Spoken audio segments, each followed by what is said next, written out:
Então Luiz Barsi está vendendo ações de uma empresa para comprar ações do Banrisul. Mesmo que esse banco tenha caído mais de 15% nos últimos 6 meses e que tenha sofrido bastante com o desastre recente que a gente viu no Rio Grande do Sul, precisando destinar recursos financeiros de 7 bilhões de reais para essa causa. Nesse contexto todo, será que o Barsi acertou mais uma vez ou será que o Banrisul é uma cilada nesse momento? Vale a pena comprar Banrisul? É isso que eu vou te responder até o final desse vídeo.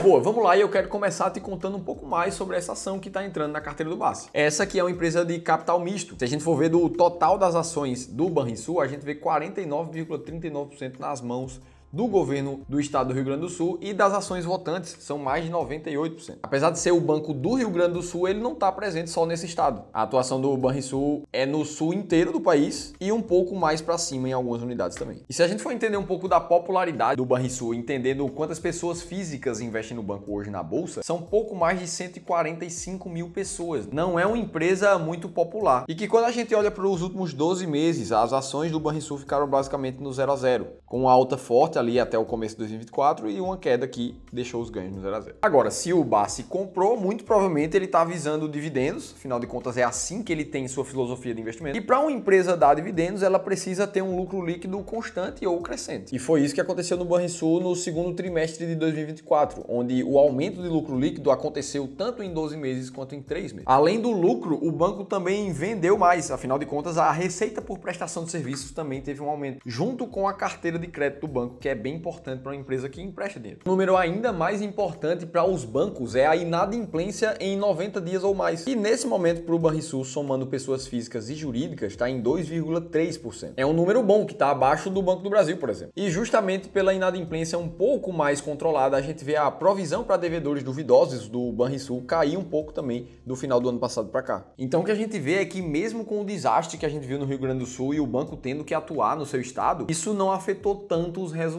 de lucro e de receita. Então aqui a gente vê um combo de coisas muito relevantes. A provisão caindo, a inadimplência controlada, receita, lucro subindo e o Barsi comprando. E aí eu te pergunto, será que nesse ponto eu já te dei motivos o suficientes para gostar do Banrisul, querer comprar também? E se a tua resposta foi sim, eu te peço pelo menos para esperar um pouco mais o vídeo que eu vou te contar por que o Barsi está comprando. Mas o fato é que uma posição no Banrisul vem aparecendo na carteira dos investidores cada vez com mais frequência. Foi o que aconteceu nessa consultoria gratuita aqui com um investidor com um patrimônio de pouco mais de 480 mil, sendo que desses 11 mil reais eram no Banco Banrisul. E o que a gente vê é que existem outras posições muito mais relevantes na carteira do investidor, como a Cosan e a Itaúsa, por exemplo. O grande ponto é que ao conversar com o Murilo, um dos nossos consultores de investimento, esse investidor aqui relatou que não tinha certeza suficiente se ele tinha que aumentar a posição do Banrisul agora, ou se ele tinha que comprar mais Itaúsa, por exemplo, ou mais, se ele deveria diminuir a quantidade de ações que já eram mais de 20 na carteira dele. No final do dia, esse cara não tinha clareza o suficiente da hora certa de comprar e de vender um ativo. Até que ele chegou no final da consultoria gratuita com um dos nossos especialistas aqui do Clube do Valor e a gente relatou com ele um PDF detalhado de como ele pode ter uma estratégia muito clara que dê sempre certeza de quando ele deve comprar e quando ele deve vender um ativo. E o mais legal disso tudo é que se você ainda não se sente seguro o suficiente para tomar as suas decisões de investimento sozinho, ou se você não tem tempo hábil para acompanhar o mercado financeiro, então você precisa participar de uma consultoria gratuita com um dos nossos especialistas aqui do clube. Como ela é 100% gratuita, você não tem absolutamente nada para perder. Eu vou te convidar somente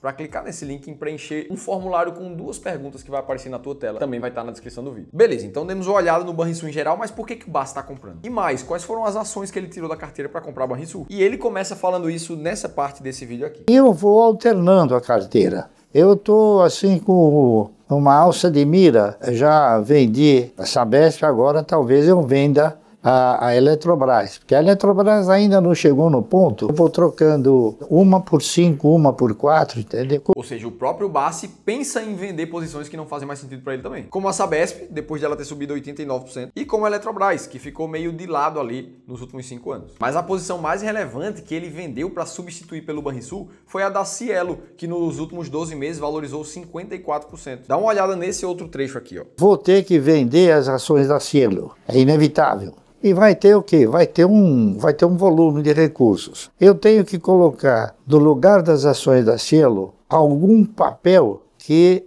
ostente a mesma trajetória do que a Cielo. ou seja, que pague dividendo trimestral. Então beleza, aqui ele traz alguns aspectos do porquê que ele fez essa troca. Primeiro que ele precisou vender a Cielo. A primeira razão para ele ter trocado é os dividendos trimestrais ali do Banrisul. E de fato, se a gente olhar para o mapa de calor de proventos, o que a gente vai ver é que nos últimos 10 anos o Banrisul vem pagando em março, aí paga uma outra parcela de maio para junho.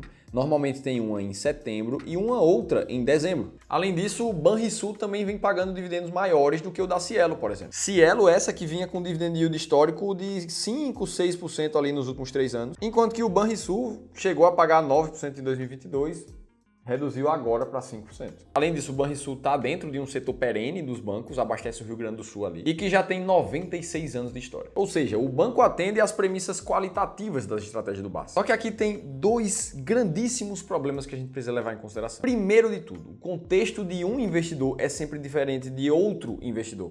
Não dá para simplesmente pegar tudo que uma pessoa fez e querer aplicar na vida de outra pessoa, porque não vai fazer sentido. O segundo grande ponto é que aqui no Clube do Valor a gente gosta de investir com base em estratégias sistemáticas, 100% baseadas em dados e números. E nesse caso aqui do BACS, a gente vê muitas decisões que são qualitativas. E é por isso que na hora de decidir se vale a pena comprar ou vender uma empresa de dividendos, a gente usa a estratégia máquina de dividendos, que busca comprar somente empresas que deram lucro nos últimos 12 meses, que tem liquidez mínima diária de 3 milhões de reais, que tem presença de pagamento de dividendos por mais de 5 anos e que tiveram um alto dividendo médio nos últimos 3 anos. E o legal de ter uma estratégia 100% matemática assim é que dá para testar ela no passado e ver que nos últimos quase 25 anos essa estratégia teve uma rentabilidade de 22% ao ano, que é um retorno muito acima do Ibovespa. Ou seja, num mar de mais de 400 empresas que a gente tem na Bolsa do Brasil, a gente chega nas 10 empresas que mais pagam dividendos da Bolsa. Inclusive, se você quiser conhecer 7 dessas empresas e mais o racional de toda a estratégia, eu deixei um e-book que eu mesmo escrevi para te contar tudo isso. E ele tá grátis para download nesse link que eu vou deixar aqui em cima ou também na descrição do vídeo. E se a gente olha para o caso do Banrisul agora, que nos últimos 3 anos de dividendos teve algo entre 6 e 9% de dividend yield, a gente vai ver ele na posição número 16 do ranking da máquina de dividendos, com menos de 8% de média nos últimos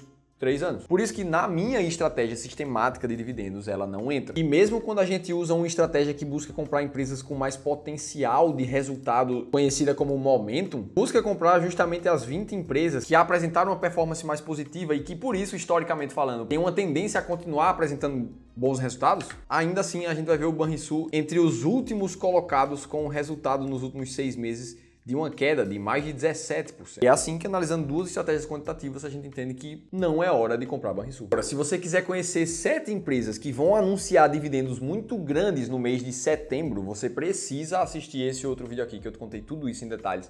Vou estar te esperando por lá.